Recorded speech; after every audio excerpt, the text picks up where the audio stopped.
Students, we are talking about the Protection Against Harassment of Women at the Workplace Act 2010. In this module, we will talk about the composition of the inquiry committee.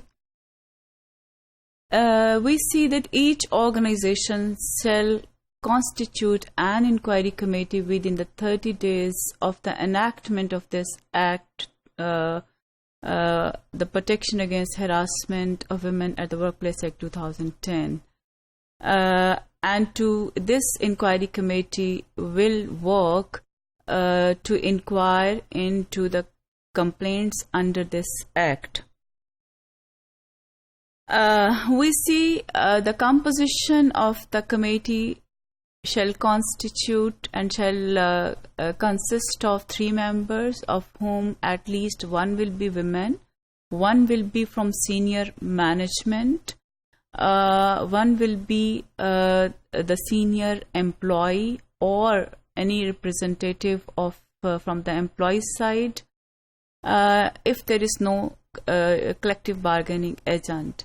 So 1 or 2 members can be opted from the outside as well, where the members could not be provided by the organization, or the organization is unable to nominate the members of the inquiry committee.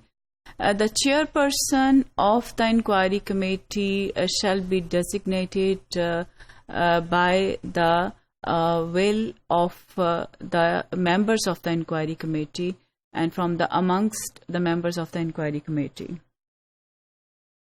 In case if the complaint is made against one of the member of the inquiry committee, the member should be replaced, will be immediately replaced by another member, particularly for that specific case in which the complaint has been made against him, and such members may be from within or outside the organization. So the opted member, the replaced member, can be from within the organization and can be taken from the outside of the organization.